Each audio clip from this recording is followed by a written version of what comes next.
Hello friends, स्वागत है आपका सीएनजी क्लासेस 12th पर। तो आज हम 12th क्लास का हिंदी का जो लास्ट वाला जो भाग होता है प्रतिपूर्ति, उसका चैप्टर नंबर 3 जिसका नाम है प्रतिपूर्ति का जो तीसरा नंबर जो चैप्टर है उसका नाम है पेशी, जिसको लिखे हुए हैं हेनरी लोपेज।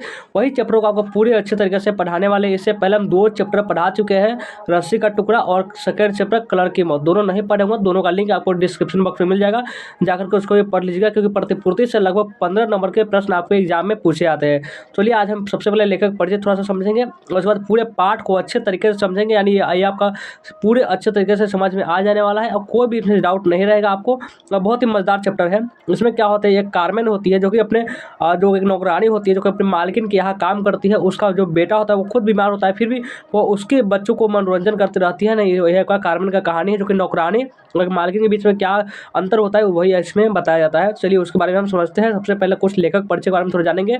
तो पेशी को हेनरी लोपेज लिखे हुए हैं और अफ्रीकी देश कांगो में जन्मे हेनरी लोपेज हमारे समय के अत्यंत समर्थ लेखक है। यानी कि लेखक जो है वो कहाँ के थे, तो वो कांगो के थे। कांगो के हेनरी लोपेज हमारे समय के, वो उनका जन्म हुआ था कांगो में हुआ था। याद रखें, ऑब्जेक्टिव में पूछ सकता है कि उन कहाँ के थे, तो वह कांगो के थे। वे कांगो के शिक्षा मंत्री, वित्त मंत्री और प्रधानमंत्री रह चुके हैं। सबसे बड़ी बात, कौन से लेखक है जो प्रधानमंत्री तक रह चुके हैं? ऐसा लेखक आपने नहीं देखा होगा, लेकिन आज आपको, आप किसी भी पूछेगा कि कौन से लेखक जो प्रधानमंत्री तक रह चुके हैं, वो नहीं बता पाएंगे। लेकिन आज आप जान गए कि हेनरी लोपेज प्रधानमंत्री, वित्त मंत्री और शिक्षा मंत्री भी रह चुके हैं, तब भी लेखक ही है। वर्तमान में ये यूनेस्को संस्कृति और संचार विभाग के महानिदेशक हैं। अत्यंत अति व्यस्त दिनचर्या और सक्रिय राजनीतिक जीवन के साथ साथ लोपेज ने अपने लेखकीय कर्म को भी उतनी ही गंभीरता से निभाया है। उनका लेखन विकसित या विकासशील दुनिया तथा अविकसित अफ्रीका के बीच की दूरी को दिखाता है। यानी कि जो दुनिया की दूरी कितनी होती है, जो कि दुनिया को और जो विकसित दुनिया, दोनों को बताया जाता है। इस तरह उनका लेखन न केवल अफ्रीका बल्कि दुनिया की वृहत आबादी, उसके जीवन और उसकी पीड़ा का रचनात्मक साक्ष्य बनकर प्रस्तुत होता है। अब चलिए आप लेखक पर जानेंगे, ज़्यादा इसमें याद करने वाली बातें नहीं थी। 1937 में का जन्म हुआ था, ये आप याद कर लीजिएगा। और एक कांगो के रहने वाला था, ये कोई इंपॉर्टेंट है। और ये प्रधानमंत्री, वित्त मंत्री, शिक्षा मंत्री रह चुका है, ये इंपॉर्टेंट है। इससे ज़्यादा कोई इसमें इंपॉर्टेंट है ही नहीं। चलिए आप पाठ को समझते हैं। सबसे जो इस चैप्टर का मेन मुद्दा है उसको रिलीज पढ़ते हैं पूरे पाठ को, जहाँ से आपको सब्जेक्टिव प्रश्न भी आ सकते हैं आपके एग्जाम में। आप समझने रहेंगे तो कोई भी प्रश्न पूछा जाएगा ऑब्जेक्टिव सब्जेक्टिव, आप आसानी से बना सकते हैं। चलिए समझते हैं। अब आ गया, ये सब शुरू होता है आपका। देखिए ये आपका अच्छा नहीं है। शुरू कैसे होता है, इसमें होता है अच्छा नहीं है। कौन कहता है? क्योंकि मालकिन की जो बेटी होती है वह कहती है अच्छा नहीं। इसे कोई बच्चा को नहीं होता जिसमें आप कुछ अंगूर खिला दीजिए, सेब खिला दीजिए तो अच्छा नहीं है, इस प्रकार से बोलते हैं ना, वैसे ही छोटी बच्ची ने मुंह पिचकाते हुए कहा, यानी कि मुंह बनाते हो, अपनी तरह से मुंह बना लेते हैं। आप देखते होंगे, आप तो नया कोई है नहीं कि नहीं देखे होंगे। बच्ची जो आप किसी चीज़ को आप मिर्च खिला दीजिएगा तो जैसा मुंह बनाएगा वैसे मुंह बनाया कहती है कि अच्छा नहीं है। उसके बाद हाँ हाँ हाँ फ्रेंकवा देखो, यह कहते हुए कारमेन ने खुद संतरे का एक चीरा मुंह में डाल दिया, फिर उसने आंख मूंद ली। छोटी लड़की उसे स्थिर भाव से देखती रही। पूरा खा लो, कारमेन कहती है कि पूरा खा लो। वो किसके? अब मालकिन के यहाँ कारमेन गई हुई है, वहाँ पर काम कर रही है। उसके मालकिन का जो बेटी है जिसका नाम है फ्रैंक, वो जन्म से ही बहुत क्या थे, वो कारमेन उसका सब कुछ काम करती है, जितना भी होता है जो कि उसकी माँ करती है वो उसका काम कारमेन करती है। और वो कारमेन जो होती है संतरे का जो थोड़ा छिलका होता है उसमें मुंह में डालती है, तो वो कहता है अच्छा नहीं है, फ्रेंकवा करती है। और उसके बाद क्या होता है, कहती है कारमेन कि पूरा खा लो। और कारमेन ने उसे संतरे का चौथाई भाग दे दिया। जो 4 भाग संतरा का होता है, आप कितने भाग कर सकते हैं। ऐसा लगा जैसे पुरोहित अपने जन्मजान को अर्पित कर रहा हो। लेकिन छोटी बच्ची ने गुस्से से अपना मुंह फेर लिया। यानी कैसे होता है, दाव नहीं खाएंगे, इस प्रकार से बना कर कहते हैं। अब तक 7 बज चुके थे। कारमेन को काम निपटाने की जल्दी थी, क्योंकि वह मालकिन से अब तक नहीं पूछ पाई थी कि अधिक तेज आवाज़ में बोलने लगी और कठोर लगने लगी। कौन किसके बारे में बात हो रही है? तो ये जो फ्रैंकवा है, जो कि मालकिन की बेटी है, उसके बारे में कहा जा रहा है। और फ्रैंकवा, अब खाती हो या तुम्हारी माँ से जाकर बताओ। अब कहता होता नहीं कि अब अरे खा लो, तो कहता शेर सिंगार जाता है, कोई भी कहता है, यानी बच्चों को डराते हैं जिसका वो खाना खा लो। वैसे ही फ्रैंकवा कौन कहती है, कारमेन कहती है फ्रैंकवा से कि अब खाती हो या तुम्हारी माँ को बुलाओ। इस प्रकार से कहती है, डर के खा लेगा तो उसे भी नहीं खाती है। पर बच्ची ने नहीं माना, कहते नहीं खाऊंगी, क्या कर लोगे। इस प्रकार से घर की मालकिन अपने पति के साथ बैठक में थी। तो घर के जो मालकिन थे उनके पति के साथ बैठक में कुछ बातें कर रही थी। यह ब्रिज खेलने के लिए आमंत्रित मित्रों का मनोरंजन कर रही थी। वो ब्रिज कैसे खेलेंगे माँ कह रही मनोरंजन की चीज़ें खिला रही है, लेकिन बेटी को खाना खिलाना सोना इससे कोई चिंता नहीं, क्योंकि वो अमीर है ना, पैसा की यही तो अहमियत होती है। यही से सिखाया था कि एक गरीब की ज़िंदगी और एक अमीर की ज़िंदगी कैसी होती है, इसमें बताया जाएगा आपको। आप इससे बहुत कुछ सीख सकते हैं। और यह ब्रिज खेलने के लिए आमंत्रित मित्रों का मनोरंजन कर रहे थे। वह पहले ही कई बार कार्मेन को मना कर चुकी थी कि जब वह अपनी कंपनी में होती है तो उसे तंग न करे। तो ये कार्मेन क्या करती है, उसको बार बार उस मालिक से कुछ पूछने के लिए चली जाती है। जो मालकिन होती है वो कह चुकी होती है कि हमें तंग न करे। ऐसे में कार्मेन भला वह यह साहस जुटा पाती कि उन लोगों की मौज मस्ती में खलल डाले। यानी कि क्या होती है कि जो कार्मेन होती है वह बार बार जो मालकिन जो होती है वह कही होती है कि मैं जब भी कुछ काम कर रही तो बीच में टोका मोका मत करो हमको। तो इसीलिए वो हमेशा कोई ज़रूरी भी काम पड़ती है उसे नहीं बोल पाती। वो देखिए मालकिन क्या कर रही है, खेल के सूचना का वो कुछ बना रही है, नियम उम की कैसे उसका समझ एक तरह प्लान बना रही है। और जो क्या है, नौकरानी जो है वो उसका ज़रूरत भी होती है तो भी उसे तंग नहीं कर सकती, कुछ बात पूछ ही नहीं सकती। तुम पूछी कोई बात समझ लेना, नौकरी से हाथ धुला, वो बहुत गरीब है तो उसको पैसा चाहिए, पैसा लिए नौकरी चाहिए ना, इसलिए उसे फटकार सुनने का डर नहीं था। उसे फटकार सुनने का डर नहीं था। वह मानती थी कि लोग ऊंची आवाज़ में बोलकर खुद का तनाव दूर करते। हुए समझते का कोई व्यक्ति ऊंची आवाज़ में किसी को बोलता है उसका तनाव जो था, दुख जो था वह दूर हो जाता है। और चौकीदार फर्डिनांड के अनुसार चूंकि मैडम का पति उसे पीटता था, किसे पीटता था, तो मैडम का पति यानी कि जो मालकिन थी उसका पति उसे बहुत पीटता था। तो ये फर्डिनेंड कौन था, फर्डिनेंड एक अच्छा आदमी था जो कि उसका चौकीदार था, किनका, मालकिन का। ये इनका जो कार्मेन था इससे बहुत अच्छी बातचीत हो जाती थी, यानी कि दोनों, ये भी अच्छा इंसान था। और आगे देखिए, और आगे वह अपना गुस्सा नौकरों पर उतारती थी। कौन, मालकिन। जब उसका पति उसको पीट रहा था अपना जो गुस्सा था वह अपने नौकरों पर उतारा करती थी। इसमें नाराजगी क्यों, शांत चित्त से इसे स्वीकार करना ही कहीं बेहतर था। लेकिन अपरिचितों एवं अन्य लोगों के सामने डांट सुनना थप्पड़ खाने से भी ज़्यादा बुरा था। यानी कि कार्मेन समझती थी कि बहुत सारे मेहमानों से मैं डांटा जाएगा, तो वैसे थप्पड़ कोई मार दिया उससे ज़्यादा कोई घाव तक क्या हो सकता है। यानी बहुत बुरा लगता है किसी को आप किसी चार लोगों के सामने बेइज्जती करते हैं इस प्रकार से। इसलिए कार्मेन ने रुकना मुनासिब समझा। उन्हें लगा कि हम कुछ रुके विलम्ब भी कर लेते हैं, थोड़ा सा रुक ही जाते हैं ताकि वो अपना मीटिंग समाप्त करके हमसे कुछ बात कर लेगी। और उसके बाद और फिर मैडम को एक बुरी आदत थी, वह बच्चे के साथ इस तरह बात करती है मानो वह वयस्क हो। यानी ऐसे बात करते हैं बहुत बड़े आदमी से वह बात कर रही है, यानी कि बच्चे वाला कुछ भावना ही नहीं रखती थी। फ्रैंकवा मेरी प्यारी बच्ची, तुमने आज खाने में क्या लिया। और छोटी फ्रैंकवा एक एक कर सुनाती है। यानी कि हमेशा जो मालकिन पूछती है अपनी बेटी फ्रैंकवा से, फ्रैंकवा उनकी बेटी है। और जो कार्मेन जो होती है, कार्मेन नौकरानी है जो कि उसका पूरा ख्याल रखती है, किसकी, फ्रैंकवा की। तो उसने कहा, और उसकी जो मालकिन वो पूछती है अपनी बेटी से फ्रैंकवा से, फ्रैंकवा मेरी प्यारी बच्ची तुमने आज खाने में क्या लिया। तो फ्रैंकवा सभी एक एक सभी का नाम सुनाती है, हमने संतरे खाए, हमने खीर खाए, हमने पूरी खाए, जो भी वो उसे सुनाती है। उसे यह बताने में मज़ा आता है कि उसने तो डेजर्ट में कुछ लिया ही नहीं, क्योंकि जो संतरे कार्मेन ने दिए थे वह सड़े थे। फ्रैंकवा को काफ़ी मज़ा आता है कि जो हमें संतरे दिए थे वह सड़े थे। और मैडम इस बात के लिए कार्मेन को डांटती कि उसे बताया क्यों नहीं, वह भी खास कर तब जबकि उसने पहली ही चेतावनी दे रखी है थी कि डेजर्ट के बिना बच्चों का आहार पूर्णतः संतुलित नहीं था। अब डेजर्ट क्या होता है, डेजर्ट वो आपका होता है जैसे आपका खाना वाना खा लिए तो कुछ जैसे मीठा उठा कुछ ना, चॉकलेट वॉकलेट जो खाया जाता है, यानी कि मन को तृप्त करने के लिए आप ऐसा समझ सकते हैं। जैसे आपको खाना वाना खा लिया तो होता नहीं कुछ फाँकते फाँकते भूजा हो गया, चाहे पे आप संतरा पे फल जो भी हो समझ सकते हैं। यानी खाने के बाद यानी पूरा भोजन कंप्लीट हो गया तो कुछ चिकना उकना सब बोलते होंगे, वो सब खाना उसी को क्या डिजर्ट बोला जाता है यहाँ पे। तो वही समझती है कि हम लोग क्या, यानी कि वो समझ लिए कोई काजू किशमिश है, खा लिए, भात वात खा लिए, उसके बाद वो मुंह में फाँकते हुए आगे चल गए। इस प्रकार से आदि आदि आमतौर पर कार्मेन ने इन सब बातों को गंभीरता से सुन लेती।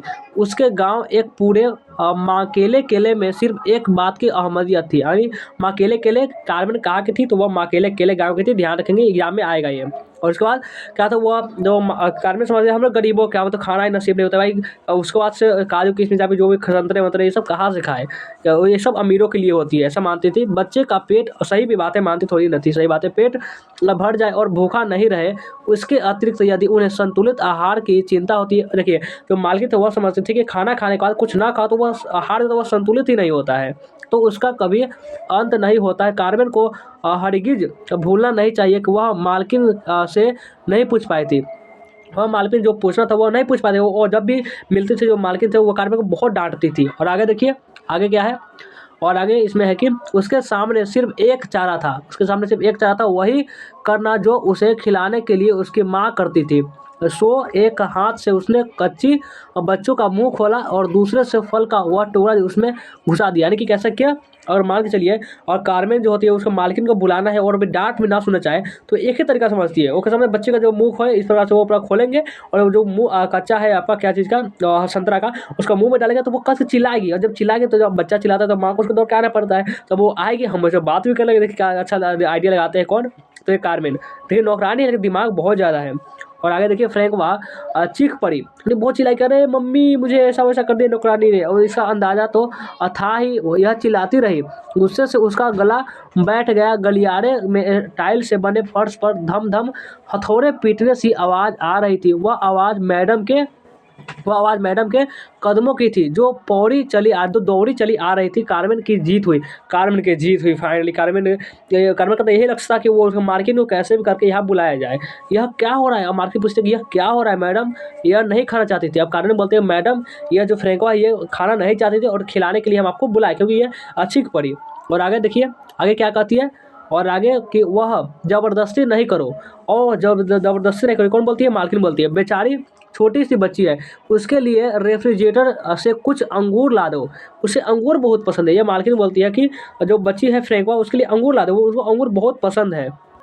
मैडम ने छोटी सी बच्ची के सिर पर प्यार से हाथ फेरा और उसे कई बार चूम लिया, क्योंकि प्यार बच्चा को चूम लिया जाता है। तो उसके बाद कारमेन यूरोपियन तरीके से डिजर्ट लेने चली गई, यानी यूरोपियन तरीके से, यूरोप का जो मानना होता है वह इस तरह से वह डिजर्ट लेने चली गई, यानी कि खाने के ऊपर जो खाया जाता है उसे। अंगूर खा लेती थी फ्रैंकवा, वो समझ ली तो वो अमीर को आता है बहुत सारा शौक होता है। इस प्रकार से जब वह आपस आ रही थी तो मैडम से उसकी मुलाकात हॉल में हो गई थी। वहाँ उसने मन की बात अच्छी थी, वहाँ अपने मन की बात जो पूछना था वह बात करने लगी, पर उसे लगा कि यह बहुत उचित अवसर नहीं था। फिर उसे लगा कि अरे उचित अवसर नहीं, बेकार में मार्केट हमें डांट देगी। फ्रैंकवा मजे में अंगूर खा गई, अरे जो खा रही थी अभी खा गई। फ्रैंकवा मजे में अंगूर खा रही थी। अंगूर निश्चय ही अच्छे रहे होंगे, ऐसा लगा होगा। कारमेन समझती है कि अंगूर बहुत ही अच्छे रहे होंगे क्योंकि यह बातूनी लड़की चुपचाप शांत होकर उन्हें खा रही थी। अरे लगा कहीं से इतना बोलने वाली, इतना चकचक करने वाली लड़की चुपचाप अंगूर खा रही है, वो एक एक करके। उनका स्वाद जानने के लिए एक दिन कारमेन को कुछ अंगूर चुरा कर रखने ही होंगे। वो कारमेन सोच रही कि इतना अच्छा अंगूर है, कुछ ना कुछ हमें चुरा कर रखनी पड़ेंगे, हमें भी खाना है अंगूर। और आगे देखिए, और आगे क्या होता है कि आगे छोटी लड़की खाने में व्यस्त रही और इस बीच कारमेन ने अपने गालों पर लुढ़क आए आंसुओं को पोंछ लिया। तो भी आंसू आ गए क्योंकि वो गरीब है, वो सोचिए कि हमारा बच्चा जो है भूख के मारे बिलक रहा है, यहाँ पे ये मजे का अंगूर खा रही है, मैं इसका मनोरंजन कर रही हूँ। यही होता है एक नौकर और एक मालकिन का फर्क। उसके दिल में इस बच्ची के लिए ममता भरी थी, वो भी अपनी बच्ची की तरह से प्यार करती थी। भले वो उसके मालकिन का बच्चा था फिर भी अपने बच्चे की तरह ही प्यार करते। उसका एक बेटा का नाम था कारमेन का एक बेटा जिसका नाम है हिटलर, जो कि बीमार रहता। फिर उसके छोड़ करके अपनी मालकिन के घर 7 बजे तक या फिर उससे भी ज़्यादा 7:30 यहाँ तक काम करती है। उसके बाद वो घर जाती थी और उसके बाद क्या उसके दिल में उस बच्चे के लिए भी ममता भरी थी। कारमेन उसके साथ तब से थी जब वो सिर्फ 2 महीने की थी। जब वो फ्रैंकवा जो अब नाम है बच्ची का, वो जब 2 महीने की थी वहीं से जो है वह तहाँ से आपका जो कारमेन है वो उसके साथ थी। व्यवहारता उसने ही तो बच्चों का कहा था पाता था, यानी कि वो सभी पाला था। कारमेन ने ही उस फ्रैंकवा को पाला था बचपन से। फ्रैंकवा मैडम की बेटी थी तो उसकी भी यहाँ तक की याद यदि यह काम छोड़ भी दे या मैडम उसकी छुट्टी भी कर दे तो यह भी समय समय पर आकर फ्रैंकवा को बड़ी होते देखने से वह खुद को नहीं रोक पाएगी। इतना ममता हो गया था उसे कि अगर मालकिन उसे काम से निकाल भी देती फिर भी वो क्या बड़ी होती देखने के अब नहीं रोक पाती कारण, फिर भी मिलने आती जाती फ्रैंकवा से। यानी इतना ये होता है लगाव हो जाता है प्यार जब किसी से हो जाता है। और आगे देखिए अब है कारमेन उस पर आना दो आना तक खर्च कर आई, यानी कि बहुत सारे कुछ खर्च कर आई और फिर उसके कपड़े बदले और बिस्तर पर लिटा दिया। तब तक 7:30 बज चुके, 7:30 रात को हो चुके थे और वे बहुत दूर से आ रही थी। कौन, कारमेन मालकिन गया काम करने के लिए क्योंकि उसको पैसे की बहुत ज़रूरत थी, इसलिए रात हो चुकी थी। माकेले के लिए पहुँचने के लिए उसे अब भी 1 घंटा चलना पड़ेगा। 1 घंटा चलने के बाद उसका गांव माकेले केले आता था और ये माकेले केले कारमेन का गांव है, याद रखिएगा एग्जाम में आ सकता है। लेकिन फ्रैंकवा नहीं चाहती थी कि उसकी आया उसे छोड़ कर जाए। किसे आया कहा करती थी, किसको, कारमेन को। जो फ्रैंकवा थी वो आया कहा करती थी। वह झुंझला देने वाली अपनी जिद्दी आदत पर अड़ी रही। वह चाहती थी कि कारमेन उसे एक लोरी सुनाकर सुला दे। यानी कि देखिए अब क्या कर रही है कारमेन जो है अपनी दूसरी अपनी जो संतान है अपने मालकिन के बच्चे की लोरी सुना रही है और उसका बेटा जो है वो बीमार है, बुखार लगा हुआ है और अपने तड़प रहा है। देखिए क्या कितना रोमांचक क्या बोले सैड, कितना इसमें आपको पता चलेगा कितना दुखी वाला ये कहानी है। सो जा बच्ची सो जा, सो जा बच्ची सो जा, ये क्या है, ये लोरी गा रही है। कौन गा रही है, कार्मेन गा रही है, ये गा रही है कार्मेन। कार्मेन ने गा रही है, सोचिए कार्मेन एक और लोरी सुना रही है अपनी, अपना बच्चा उसका रो रहा है, उसका मरने की हालत में है, इसके बाद उसे दूसरा गाना होता। वैसे तो दूसरी लोरी सुनते सुनते बच्ची सो जाती, पर उस शाम 3 गाने पड़ी, उस साल 3 गाने पड़ी। जितना ज़्यादा समझिए ना, जितना ज़्यादा आपको ज़रूरत होगा उतना ही आपको ज़्यादा काम आ जाता है। कार्मेन गाती रही पर उसका ध्यान कहीं और था। वह फ्रेंकवा के बारे में सोचती रही जिससे वह अपने संतान की तरह ही प्यार करती थी। वे दोनों एक ही उम्र के थे, हिटलर थे और फ्रेंकवा दोनों एक ही उम्र थे, पर कितने भिन्न। फ्रेंकवा एकदम निडर थी, वह बेहिचक बड़े बुजुर्गों के साथ बात करती, बहुत बड़े बड़े कहते हैं कोई बच्चा को आप देखे होंगे तो सियान से बहुत बड़े बड़े जो बूढ़े होंगे या फिर जवान जो भी, उससे मुंह लगा लेते हैं, बहुत अच्छे तरीके से उससे बात करते हैं, बड़े बड़े से बात करते होंगे। आपके पास एक जो बच्चा होगा जो इस तरह का होगा, और नौकर पर हुक्म चलाती है। और क्या फ्रेंकवा क्या करती है, वो सभी नौकरों पर हुक्म चलाया करती थी। और आगे देखिए, और अभी से कपड़े पसंद करने से नाक भी सिकुड़ती है, यानी ऐसा तो होता है, कोई आप देखता नहीं है, कोई पसंद नहीं आने पर वो दूसरे अजीब तरह से चेहरा बनाती है उसे। पर उसके बेटे हेक्टर की बोली नहीं फुटती। वह दया क्या था, वह लाजालू था, उसका बेटा जो कि कारण का एक बेटा था जिसका नाम है हिटलर, वह लाजालू था, वो किसी बात नहीं करता था। और आगे देखिए, और एक ही भाषा बोलते, पर क्या वे एक दूसरे को समझ पाएंगे। अब्दुल क्या हिटलर और फ्रेंकवा की बात करें तो क्या दूसरे को समझ पाएंगे। कार्मेन यह सब ईर्ष्यावश नहीं सोचती, ऐसा नहीं कि वो ईर्ष्यावश सोच रही है कि ये इतना अच्छा है, हमारा बेटा इतना बेकार है, ऐसा नहीं सोच रही है। पर वह इतना जरूर चाहती थी कि हेक्टर को अच्छी परवरिश हो। लेकिन यह कैसे संभव, समाज और मानव स्वभाव दोनों को बदलना होगा। फिर कैसे, एक नौकरानी का बेटा एक माल के बेटा में कितना अंतर होता है, यही इसमें बताया जा रहा है। और आगे देखिए, उस दिन काम पर जाने का उसका जरा भी दिल नहीं था। वो अगले दिन कार्मिक को जरा ही मन नहीं था कि हम काम पर जाए। पूरी रात बेचारा छोटा सा बच्चा रोता रहा, उसके पेट में दर्द था, उसे दस्त लगा था, कम से कम 3-4 उल्टी आई थी। किसके बात हो रही है, तो ये हिटलर की बात हो रही है जो कि कार्मेन की बेटा है। पहली बार तो उसे कुछ आराम मिला, लेकिन अंतिम 4 पेट में मरोड़ पड़ता रहा, यानी कि पर कुछ भी बाहर नहीं आ रहा, हमेशा वो उल्टी जैसा हो रहा था, बहुत ही मरने का। और बाद में क्या होता है जानते में, वो तो आपको अभी बता देंगे, तो आपको मज़ा ही खत्म हो जाएगा। आगे देखिए, आगे है आपका, देखिए यहाँ पे है, बच्चे का दर्द एकदम झलक रहा था। ये हिटलर की बात हो रही थी कि बच्चे का दर्द था वो हमेशा झलक रहा था, उसे सांस लेने में कठिनाई हो रही थी और माथे पर पसीना आ गया था। वह तो बिल्कुल घबरा गई। कौन, कार्मेन की बात हो रही है, वो घबरा गई, और वह पहले ही वह अपने 2 बच्चों को खो चुकी थी। कार्मेन से आपके एग्जाम में पूछा जाएगा कि कार्मेन पहले कितने बच्चों के खो चुकी थी। वो पहले 2 बच्चों के पहले ही खो चुकी थी, और बदमाशी में उसने भी माहौल में सोई अपनी माँ को जगा दिया। उसकी माँ भी सोई थी कार्मेन की, उसे जगा दिया, पर उसने खुद को संभाला। उसे डर था कि माँ समय गंवाए बिना उसे ओझा के पास ले जाएगी। जब भी क्या होता है, बहुत सारे गांव में ये फैल गया होता है, कभी बीमार पर तो ओझा के पास ले जाओ, वो झाड़ फूक करेगा, बीमारी गायब। ऐसा थोड़ी होता है, जब डॉक्टर के पास हम नहीं जाएंगे कोई बीमारी ठीक नहीं होगा। जैसा कि पहले दोनों बच्चों के साथ हो चुका था और वे मर गए थे। पहले भी कार्मेन 2 बच्चों जो बीमार पड़े थे तो वो भी ओझा के पास ले गई थी, और क्या हुआ था, ओझा के पास ले जाने पर वो भी बीमार पड़ते हुए तो वो भी मृत्यु हो गया था, लेकिन कोई फायदा हुआ नहीं था ओझा के पास जाने से। अगर वो डॉक्टर के पास, फिर बात क्या था, डॉक्टर के पास जाने के पैसे चाहिए जो कि कार्मेन के पास है नहीं, इसीलिए वो मार्केट से पैसे के बारे में बात करने की वो उसमें बात कर रही थी। फिर भी हर बार उसे अपनी आमदनी के बारे में चढ़ावा देना पड़ा। और आगे देखिए, और उसे ही घोषित कर दिया अपने माता पिता द्वारा चुने गए वर से शादी करने से वह 5 वर्षों तक नहीं था, और उनकी मौत के बाद स्थिति तो बदतर हो गई थी। यानी कि जो कार्मिक का जो पति था उसका मृत्यु हो चुका था, और उसके बाद बहुत ही हालत बदतर हो गई थी। तांत्रिक ने तो बच्चों की मृत्यु का कारण उसे ही घोषित कर दिया। अपने माता पिता द्वारा चुने गए वर्ष से शादी करने से वह 5 वर्षों तक इनकार करती रही। इतना ही नहीं, उसे एक आदि क्या है कि बूढ़ियों का बकवास भी झेलना पड़ता, मानो बच्चों की मौत का गम कुछ कम हो। यानी कि ऐसा उस बच्चे का मृत्यु हो चुका था, और कुछ लोग और सुना रहे थे, अरे तुम्हारे वजह से तुमने देर कर दिया, ऐसा किया वैसा किया, तुम्हारे बच्चे का मृत्यु हो गया। एक दो और भी सुनाया करती थी, वे उसी बात को बार बार दोहराती और अपनी बात मनवाने के लिए दबाव देती थी। कौन, इसमें कार्मिक के 2-3 लोग थे, वो भी सुनाया करती थी। एक तो उसका 2 बच्चा पहले ही खो चुका था, और तीसरा जो क्या था, वो मरने के आगार पर, जिसको तांत्रिक के पास ले जाने की बात हो रही थी। और क्या करता वो, उसके बाद डॉक्टर के पास ले जाने के पैसे भी तो होने चाहिए ना, इसलिए तो क्या तांत्रिक के पास ले गई थी। और आगे देखिए, और आगे और उसे पर दबाव डालती कि वह तो भगवान पूर्व आत्माओं की मर्जी क्यों को स्वीकार करे, या फिर या फिर बेचारे बच्चों की नियति उसे कीटोगा फ्लेवियन से शादी करने लेनी चाहिए। कौन बात कर रही है?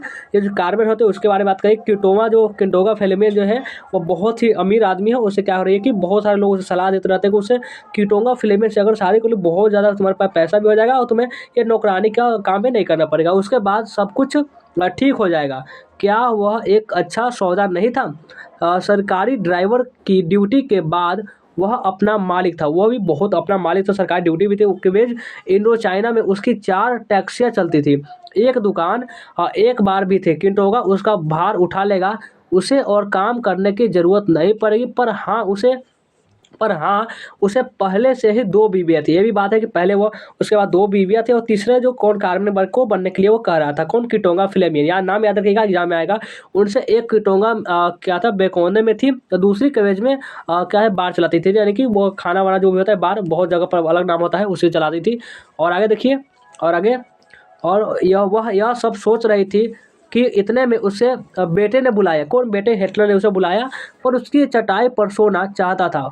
उसे अकेले में डर लगता था। किसको? हिटलर को अकेले में डर लगता था। फ्रैंको वो तो डरती रहती है, तो वो तो दूसरे को डरा देती है। और क्या वह सुबह तक बचेगा? कुछ बच्चे बीमार पड़ते हैं तो उनके माता पिता तुरंत फ़ोन उठाकर नंबर डायल करते हैं तथा सीधे डॉक्टर के पास पहुंच जाते हैं। डॉक्टर वह सब करता है जो आवश्यक होता है या उन्हें भरोसा दिलाता है, पर ऐसा नहीं होता था, क्योंकि गरीबों के पास क्या था, पैसा होगा तभी डॉक्टर उसके पास घर आएगा। पर गरीब लोग नहीं, पर गरीब लोग के पास क्या, वो तांत्रिक वांत्रिक या फिर ऐसा करता, अभी चाहिए होता है, भगवान भरोसा ऐसे करता है, वो दूसरा ऑप्शन भी नहीं होता है। सबसे नज़दीक वाले दवाखाने रात में बंद रहते हैं और अस्पताल में जिस नर्स से पाला पड़ता है वह मिजाज होती है, वह हंगामा कर देती है, क्योंकि लोग उसे नींद से उठाने की ज़रूरत करते हैं। यानी लोग में क्या कहते हैं, जो रात बहुत ज़्यादा रात हो जाती है तो भी नर्स के रात में जगाया तो वो बहुत गुस्सा करते हैं, "अरे कैसे बदतमीज़, कैसे उठा दिया।" जहाँ तक किसी डॉक्टर के पास जाने का सवाल है, शहर के अच्छे भाग में रहने वाले लोग रात में किसी ऐसे गहरे के लिए दरवाज़ा भी तो नहीं खोलते। रात में लोग दरवाज़ा भी नहीं खोलते हैं, उसमें बात हो रही है, क्योंकि जब किसी बीमार पड़ता है तो ऐसा होता है कि अरे क्यों अपनी नींद खराब करने जाए, क्यों दरवाज़ा खोलने जाए। और फिर यह ख्यालो पुलाव तो ही तो पका रही है। किसी प्राइवेट डॉक्टर से दिखलाने में पैसे भी तो लगते हैं, और प्राइवेट डॉक्टरी के लिए वो तो खोल ही देगा, लेकिन पैसे लेगा ना, और जो कि कार्बन के पास है नहीं, और पैसा होता तो वो नौकरानी का ही काम क्यों करती। और इसीलिए उसको कीटोगा फिल्म से बोला जा रहा है कि तुम उससे शादी कर लोगे तो तुम्हारे पास पैसे बढ़ जाएंगे, तुम्हें नौकरानी का काम भी नहीं करना पड़ेगा, और तुम्हारा हिटलर जो बेटा है वो भी स्वस्थ हो जाएगा। लेकिन उसमें भी आपको चुनौती, उसमें भी बहुत दिक्कत है। और आगे आखिरकार सुबह होते होते बच्चा सो गया, बस सुबह होते होते बच्चा सो गया और एक कार्बन सोच रही है। और जहाँ तक कार्बन का सवाल था, उसे उठकर काम पर जाना था। उसे प्रतिदिन मार्केले केले से मिपला तक 2 घंटे अवश्य चला। 2 घंटे के बाद वह मार्केले केले से मिपला पहुँचती। मिपला जो कि मालकिन का घर था, जहाँ पे वो नौकरानी का काम किया करती थी। चूँकि उसकी मालकिन उसे 7:30 से पहले पहुँचने को कहती कि 7:30 से पहले आ जाना, मैं तो अपने नौकरी से हाथ धोना ही समझो। समय का अंदाज़ा कहती है आसानी से वो लगा सकता है। और उसके बाद देखिए, और आगे, थकान का कारण वह बिस्तर से लेटे रहना नहीं चाहती थी, क्योंकि ज़्यादा बिस्तर से लेटे रहेंगे आपके पास ज़्यादा आलस हो जाएगा। उस सुबह वह काम पर जाना भी तो नहीं चाहती थी। उसे अच्छा लगता यदि वो अस्पताल जाकर यह पता करती कि हेक्टर को दरअसल बीमारी क्या है। उसे अच्छा लगता कार्मेन को कि उसका बेटा बीमार है, उसे अस्पताल जाकर कुछ डॉक्टरों से सलाह लिया जाए। लेकिन वह रोज़ उसका काम पर जाना, एक भी काम आगाज हुआ तो समझ जिसको अपने काम से निकाल लेती। कौन? मालकिन, जो कि फ्रैंकवा की माँ। जब भी वह बीमार पड़ता, कार्मेन उसे अकेले नहीं छोड़ना चाहती, उसका दिल बेचैन हो जाता। एक बार जब उसे वह काम पर ले गई तो मैडम ने साफ शब्दों में कह दिया कि उसे अपने बेटे को नहीं बल्कि फ्रैंकवा की देखभाल करने के लिए पैसा मिलता है। जब एक दिन जो हेक्टर को लेकर चली गई थी कार्मेन, तो मालकिन कह रही थी तुम्हें पैसे किस बात के देते हैं, तुम्हारे अपने बेटे को ख्याल रखने के लिए, अपने मेरी बेटी को, तो इसलिए उसके मजबूरी में हेक्टर को वहाँ पर नहीं ले सकती थी, नहीं तो वह बहुत ऊपर से सुनाती। इसलिए हेक्टर को अपने घर छोड़कर उसे फ्रैंकवा के लिए मनोरंजन करेगी, उसे ख्याल रखने के लिए वह जाती थी वहाँ पे। कहाँ? मिपला। कहाँ से आती थी? माँ केले से, याद रखिएगा। और कार्मेन को पता था कि उसकी माँ एक अन्य महिला रिश्तेदार हेक्टर को डॉक्टर के पास ले जाएगी, जो कि कार्मेन की माँ है, वह एक डॉक्टर के पास ले जाएगी। उसका कबीलाई परिवार बड़ा है, जहाँ किसी भी हाल में एक बच्चा कभी अकेला नहीं रहता, पर फिर भी वह मानती थी कि बच्चों की सबसे अच्छी परवरिश उसकी माँ के द्वारा होती है, जिसे हमने जन्म दिया है। बीमारी की दशा में उसे ही हमारी सबसे अधिक आवश्यकता होती है, क्योंकि उसे ज़्यादा कोई समझ भी नहीं पाता है। तो आगे चलिए, आगे देखते हैं। आगे क्या कहा था, आगे है कि लेकिन उसने यदि अपना पूरा दिन अपने बेटे को दे दिया तो काम से उसकी छुट्टी कर दी जाती, तब वे क्या करती। तो इस बात कोई चारा भी नहीं होता, पहले ही वह उस महीने में 2 बार छुट्टी कर चुकी थी, उस महीने में 2 बार छुट्टी कर चुकी थी, और तीसरा करती तो उसे कहा जाता तुम कुछ और ही काम देख लेना। अब पहली बार वह सही में बीमार पड़ गई थी। पहली बार कौन बीमार पड़ी थी, तो कार्मेन बीमार पड़ गई थी और तथा बुखार में तपते हुए 2 दिन चटाई पर गुजारे थे। दूसरी छुट्टी एक शव यात्रा के लिए थी। मैडम बहुत गुर्रा रही थी, कार्मेन से मैं पहले ही बहुत झेल चुकी हूँ। कौन कार्मेन के लिए बोल रहे थे, मैं पहले ही बहुत झेल चुकी है, मुझे जब भी ज़रूरत होती है तो तुम गायब हो जाती हो। ऐसा कौन बोल रही है, मालकिन बोल रही है कार्मेन से, जब भी मुझे सबसे ज़्यादा ज़रूरत होती है तो मुझे आती ही नहीं हो।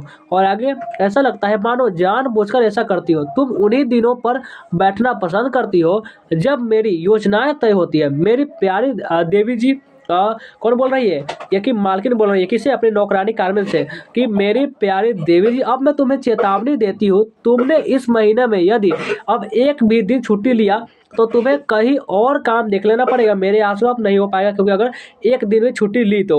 और वह कैसे समझाए, वो कैसे समझाए नौकरानी, मालकिन कैसे समझाए नौकरानी के आगे, मालकिन के आगे नौकरानी क्या ही चलती है। कार्मेन ने तो पूरी कोशिश की, पर गोरे लोग यह तो समझते हैं कि क्या था, जब भी काम पर नहीं आते तो उसकी वजह ही है आलस।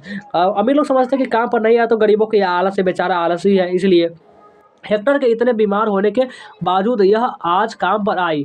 दोपहर में उसकी बहन ने कहलवा भेजा कि डॉक्टर ने कुछ दवाइयाँ लिखी है, हमेशा की तरह फिर भी वह पैसे कहाँ से देगी, पर हेक्टर का ठीक होना जरूरी है। और शाम कार्मेन उस छोटी सी लड़की के लिए गा रही थी जिसे पास कुछ था, जिसके पास सब कुछ है, जिसके पास सब कुछ था उसके लिए वो गाना गा रही है। उसका बेटा हेक्टर है जो कि बीमार पड़ा हुआ है, जिसके दवाई लेने के लिए भी पैसे नहीं है। और आगे देखिए, और आगे आगे का उसके माता पिता अनैति मैन एवं लेडीज के साथ तारा खेलने में मशगूल थे। उसके माता पिता यार आनंद ले रहे हैं, खेल रहे हैं, उसका बेटी को ख्याल कार्मेन रख रही है। फ्रैंकवा के सो जाने के बाद कार्मेन रसोई में चली गई। मेहमानों के ब्रिज का खेल खत्म होने तक उसे प्रतीक्षा करनी थी। वह बूढ़े चौकीदार फर्डिनांड के साथ बात कर और समय बिताने लगी। उसे ऐसा करना सामान्यतः अच्छा लगता था कि उससे उसका दिल हल्का हो जाता था। देखिए अभी कोई बात होगा, किसको बताएगा तो क्या आपका दिल हल्का हो जाएगा, आपको बहुत अच्छा महसूस होगा, चिंता कुछ कम हो जाती थी। वे अपने मालिकों की खामियां एक दूसरे को सुनाते थे कि अरे वो जो है ऐसा करता है, वो ऐसा करता है, अपने एक दूसरे को बुराई करते थे।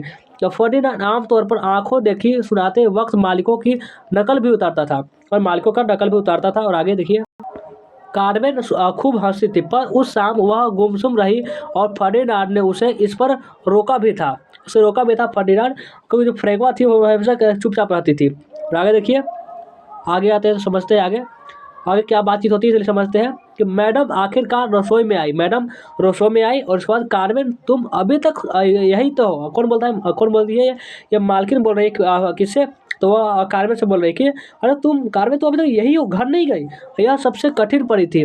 मैडम मुझे कुछ रुपए चाहिए। कौन बोलती, कार्मेन बोलती है मैडम मुझे कुछ रुपए चाहिए। क्यों रुपए दो, मैंने 10 दिन पहले ही तो दिए थे। आप कहीं भी काम करते अपने मालिक से पैसे मांगेंगे तो वे पैसे दे क्या, पहले ही वो ऐसे ही बोलते हैं, कोई भी, इसीलिए नौकर कोई वैल्यू नहीं होती। इसलिए पढ़िए और मालिक बढ़िए। और मेरा बेटा बीमार है, उसे दवाई चाहिए। कौन, कारण बोल रही है मालिक से कि मेरा बेटा बीमार है और मुझे पैसे चाहिए। तो लो जरा इनकी बात सुनो, अब तो मैं जन कल्याण कोष बन गई हूँ। इनके पति नहीं है पर बच्चे हैं, उन बच्चों को देखभाल तो करती नहीं। कौन बोल रही है, मालकिन बोल रही है कि लो अब इनको पैसे चाहिए, पति तो है नहीं लेकिन बच्चे हैं और उनके ख्याल रखने के लिए पैसे मांग रही है। मैडम गोरे लोगों का मानना है, तो मैडम और क्या था कि मैडम गोरे लोगों का मानना है। उसके बाद देखिए आगे क्या कहती है, उसके बाद तो तुम्हारा बच्चा बीमार है, होगा ही, तुम मेरी बात तो नहीं सुनती। तो कौन कर रही है, ये आप कौन कर रही है, ये मालकिन कर रही है अपनी कार में से कि तुम्हारा बच्चा बीमार है, लो होगा ही, तुम मेरी बात सुनते ही नहीं हो। मैंने तुम्हें बार बार कहा है कि उसे सही ढंग से जरूर खिलाओ, तुमने कभी ऐसा किया। तो नहीं मैडम, कौन नहीं मैडम बोलती है, तो कार्य बोलती है नहीं मैडम। उसके आगे यही बिल्कुल नहीं, तुम्हारे सरे पुराने मैनियक से उसका पेट भरना आसान जो है, बहुत आसान, कुछ भी और घास भूसा कुछ भी खिला देती हो। कार्मेन क्या जवाब देती, कार्मेन कहते जी मैम, जी मैडम। इस बार से यह कहती कि मैडम द्वारा बनाया गया आहार देने का उसने प्रयास तो किया था, परंतु मैडम को इस बात का एहसास ही नहीं था कि कार्मेन के मासिक तनख्वाह का गुना वह अपने पति, बच्ची, स्वयं एवं अपनी बिल्ली को सिर्फ 1 सप्ताह खिलाने पर खर्च करती है। यदि वह मैडम को यह बात कहती तो बदतमीजी के लिए उसे काम से हाथ धोना पड़ता है, यानी कि वो अपने मालिक से क्या है कुछ बोल पाए, इसलिए वो हाँ हूँ करके बात को ख़त्म करती है। और आगे देखिए आगे क्या होता है। और आगे पर जो कुछ भी हो, शाम के इस वक्त मेरे पास पैसे बिल्कुल नहीं है। कौन मालकिन का एक पर जो भी हो, शाम के समय मेरे पास पैसे तो बिल्कुल नहीं है, पैसे की तो बात ही मत करना। तुम जंगली लोग कब यह समझोगे कि पैसा पेड़ पर नहीं उगा। अब मालकिन करे तुम जंगली लोग कब समझोगे कि पैसा पेड़ पर नहीं उगता है, ये आपको मेहनत करनी पड़ती है। और अगर तुम रुपयों का अलग अलग मप बनाकर उन्हें बचाना कम सीखोगे, उसे बचाना कैसे समझोगे। तुम लोग पैसे बहुत खर्च करते हो। देखिए ज़रूरत को, आप देखिए कोई खेल खेला है, कुछ मजे करा तो इससे पैसा नहीं जा रहा है, किसी का ज़रूरत है सो रहा है, तुम मजे कर रहे हो इसीलिए पैसा मांग रहे हो। और आगे समझिए। और मैडम देर तक इसी तरह बोलती रही। कार्मेन उसकी सब बात नहीं समझ पाए। दरअसल जब कोई तेजी से फ्रेंच बोलता तब मन ही मन अनुवाद करने के लिए उसे पर्याप्त समय नहीं मिल पाता है और वह तालमेल नहीं रख पाती, केवल सिर हिलाई जाती है। कहता है जी मैम, सिर हिलाई जाती है। और एक बार भी उसने वही किया, शायद इसी से मैडम कुछ नरम पड़ी। इसी प्रकार से देखिए दो लोग अगर क्रोध करेंगे तो समझ लीजिए कि टकराव तो होगा ही, इसलिए जब ये क्रोध करे तो आपको शांत होना चाहिए। जो भी हो, उसने कार्मेन से कुछ एस्पिरिन दी है और अगले दिन 500 फ्रैंक देने का वादा किया और कहा कि ठीक है, मैं आज तो रही, कल मैं 500 फ्रैंक तुम्हें दे दूंगी। आखिरकार बेचारी कार्मेन वहां से चली पड़ी। माकेले केले तक पूरा सफर उसने पैदल तय किया। माकेले केले मिपला से दूर था। माकेले केले था मिपला से बहुत दूर था, लगभग 2 घंटे उनको चलना पड़ता था। किनको, कार्मेन को। यह दूरी करीब उतनी थी जितनी कि उसके अपने गाँव से। और आगे देखिए। और आगे क्या है। और आगे है आपका कि हाँ, स्कूल जहाँ तक पढ़ने जाती, रास्ते में सोचने के लिए उसके पास ढेर वक्त नहीं होता। कार में दौड़ना चाहती, ऐसा लगता मानो हेक्टर को उसकी सख्त ज़रूरत है, पर वो दौड़ नहीं पाती। देखिए उसको चाहती थी कि मेरा बेटा बीमार है, हम दौड़ कर चले गए, दौड़ नहीं पाती। रात भर सो नहीं पाई थी। और फिर खाने में एक स्लाइस मैनिक के अलावा कहा कुछ लिया था, यानी खाने स्लाइस मैनिक के समझ लिए, यानी एक गिलास पानी होता है समझे। अचानक उसने महसूस किया कि हेक्टर उसे बुला रहा था। बेचारा छोटा हेक्टर, बड़ा होकर क्या वह मुझे चाहेगा। दोनों की ज़िंदगी के लिए पूरे दिन उसे अकेला छोड़ना मेरी मजबूरी ही तो है। शायद वो कोसे भी। मुझे भी पछतावा है कि मैंने उसे देखभाल के बिना इतने देर छोड़ दिया। हाँ, मुझे गोरे लोगों की दवाई और उनकी साख में विश्वास है, लेकिन यदि माँ आज रात को ओझा के पास जाने के लिए कहती है तो मैं मना नहीं कर पाऊंगी। यानी कि ओझा के पास, उनकी माँ होती है कार्मेन की माँ, वो बात करती है कि मुझे ओझा के पास ले चलो हेक्टर को, ताकि वो वहाँ पे ठीक हो सके। और उसके बाद मैडम की कही गई बातों में खो गई कार्मेन। वे वाकई एक दूसरे को कभी नहीं समझेंगे। कार्मेन अपने बच्चे की तुलना में मालकिन से साथ अधिक समय बिता चुकी थी। मैडम ने पूरे विश्वास के साथ अपनी बच्ची को कार्मेन के जिम्मे लगा दिया था। फिर भी कार्मेन मैडम की प्रतिक्रियाओं को नहीं जान पाई थी। कार्मेन की जिंदगी दिमागी उगल पुगल भी तो मैडम की कल्पना से पड़ी थी। वह तो नौकरानी की दुनियादारी की दिक्कतों से बिल्कुल बेखबर थी। कार्मेन उसकी नज़र में एक गैर जिम्मेदार और अल्लाह औरत थी, और जो मालकिन समझती थी कि कार्मेन बेकार औरत है, ऐसे वैसे बात करती थी, पैसे मांगने वाली, बहुत ही बुरी तरह से बर्ताव करती थी। पता नहीं कैसे उम्मीद करती है कि 500 फ्रैंक प्रति माह से कुछ बचत करूं। पिछले माह उन्होंने सिर्फ 400 फ्रैंक दिए। विगत 6 महीनों से वह 500 फ्रैंक प्रति माह काट लेती है। 500 फ्रैंक वो हमेशा काट लेती है और 5,000 फ्रैंक देती है। देखिए वहाँ पे फ्रैंक बुलाया था, जैसे हम लोग रुपया बोलते हैं वैसे ही, ताकि मैंने जो घड़ी खरीदी उसकी कीमत चुकाई जा सके। यह मेरी एकमात्र फिजूल खर्च थी। इसके बाद बिरादरी के टोन टाइन में 1,000 फ्रैंक माँ को, 1,000 फ्रैंक और फिर महीने भर के लिए आई चाची, एक चचेरे भाई बहन की तीमारदारी के लिए 1,000 फ्रैंक। मेरे पास सिर्फ 1,000 फ्रैंक बने। भौर 1,000 फ्रैंक को क्या कीमत। मैडम खाने का पर प्रतिदिन उतना ही खर्च कर देती है, यानी कि जो उनके जो महीने भर के सैलरी जो देती है कार्मेन की, उतना वो तो दिन का खर्च करती है मालकिन। और कहती है तुम लोग बचत नहीं करते हो, बचत कैसे करें। और तो समझ लीजिए कि वो उतना समझ सभी को बटना अटता ही नहीं है, इतना समझ चलिए। और जो कहती है कि वो बचत करे, कौन, मालकिन कर रही है। और आगे देखिए। और आगे सड़क की मध्यम रोशनी में गाड़ियां गुजरती रही। सामने से आने वाली गाड़ियों की हेडलाइट उसकी आंखों को चुधिया जाती। पीछे से आने वाली गाड़ियां से टकराने से वह बाल बाल बचती। कौन, कार्मेन अपने जो घर जा रही है वो टेंशन में डूबी हुई है, पर कोई भी उसे लिफ्ट देने के लिए नहीं रुकता। हालांकि वह भली भांति जानती थी कि उनमें कम से कम आधी गाड़ियां को उसकी राह तरह ही कोई काला चला रहा है, यानी कि कोई काला चला रहा है, पर आज के दौर उस जिसकी जैसी मर्जी। और आगे देखिए। ओह काश कल मैडम को दवा के लिए पैसा देना याद रहे। आप सोचती है कि काश मैडम भूले ना कि हमें पैसा देना है, अपने बेटे हिटलर की इलाज भी करवानी है। अब बीजा स्ट्रीट के नज़दीक आते ही रात की शांति को चीरता महिलाओं के क्रदन की आवाज़ उसके कानों में पड़ा। और क्या आवाज़ था समझिए, ध्यान समझिए। मवाना मॉडर्न में केकेंदा है हेक्टर रे, मवाना मोटाटा में केकेंदा है, वह समझ गई। दवा या ओझा काफ़ी देर हो चुकी है। ओह मेरे बेटा गुजर गया, मेरा हेक्टर, ओ मेरा हेक्टर गुजर गया। क्या हुआ? हेक्टर की मृत्यु हो गई। सिर्फ किस कारण से? उसके पास ख्याल रखे जाने के कारण से, सिर्फ पैसों का, अगर उसके पास पैसा होता है कारण पास, तो वह प्राइवेट डॉक्टर में जाकर अपने बेटे को बचा सकती है। ये होता है पैसे की कीमत, जो कि अमीर लोग नहीं समझते हैं गरीबों को कितनी ज़रूरत होती है। तो यही था आपका पूरा कहानी। कैसा लगा हमें कमेंट करके जरूर बताएंगे। और पसंद आए तो लाइक भी कर देंगे, शेयर भी कर देंगे। जो भी नए बच्चे होंगे इस चैनल को सब्सक्राइब भी कर लेंगे। चलिए वीडियो को एंड करते हैं, मिलते हैं किसी नेक्स्ट वीडियो में।